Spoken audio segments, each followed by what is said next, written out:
Hey motivated pitchers, it's Wayne Mazzoni, pitching coach at Sacred Heart University and also the founder of D1PitchingAcademy.com, and I am absolutely pumped to be invited to be one of the coaches on Figure It Out Baseball. There's a great group of coaches and the mission is to get you better at baseball in any way possible. So I'm so excited to be here, and I'm going to present this series on the changeup. Today we're just going to talk about the basic concepts, and then the follow-up videos will be details about the 4 or 5 changeups that there are that you can try to find one that you will use and trust and throw at any time.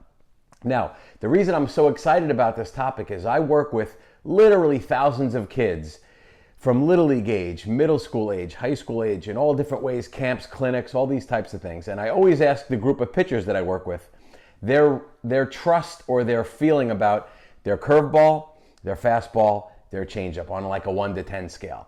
When you get to the changeup, the numbers get into that 4, 5, 6 range. Occasionally get a kid that has an 8, trust in his changeup. Meanwhile, the other pitchers are a 6, 7, 8, sometimes 9. The whole world seems to be working on their changeup.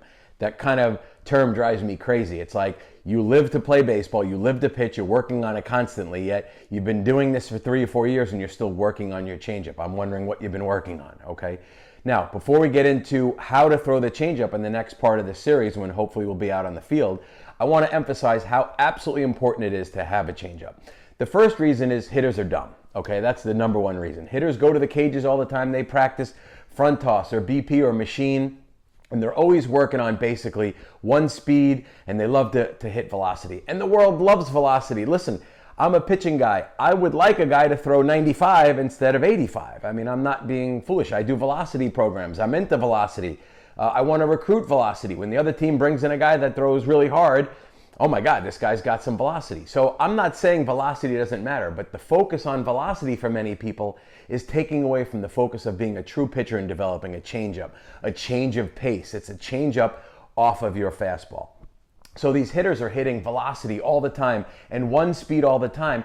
They're never practicing the changeup, okay? And my opinion is a great changeup is so much harder to hit than even a devastating breaking ball, because a devastating breaking ball you can see generally out of the hand, whether it's a curveball or a slider, you really can see it. You can see spin, you can see release, and it actually becomes easier to hit than a great changeup that has fastball-like arm speed, but is maybe 6 to 8 miles an hour slower with sink and run, and it becomes really, really difficult to hit. The best pitchers that I've coached over the years have had a changeup. They've done extremely well at the high school level, at the college level, and then gone on because they have that changeup that they'll throw 1-0, 2-0, 2-1. They'll throw it 1-2 for a strikeout. They'll throw it 3-1. The hitter is up there not having any idea what's coming. They're not looking for 1 pitch or 2 pitches. They have to respect all 3 pitches. And that makes hitting extremely, extremely difficult. So in this series, we're going to cover the following. We're going to cover the traditional circle change, which is probably the best changeup, but maybe one, if you didn't learn from age 2 months, is a hard one to pick up as you're older. We'll learn some straight up 3-fingered pitchforks changeups.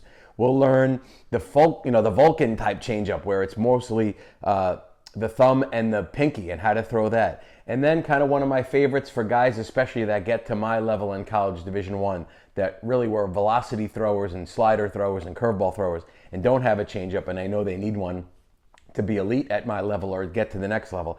I'm a big fan of this Fosh changeup, which is basically FO for fork. So we take a 2-seamer, we turn it into a fork, and then we add the other fingers for a changeup, and I'll talk about the details in that. So again, this is Wayne Mazzoni, pitching coach at Sacred Heart University, founder of D1PitchingAcademy.com, here for Figure It Out Baseball. Absolutely pumped to be part of this and pumped to help you get better on the mound as quickly and as easily as possible to make those hitters want to get out of the batter's box and pick up a lacrosse stick.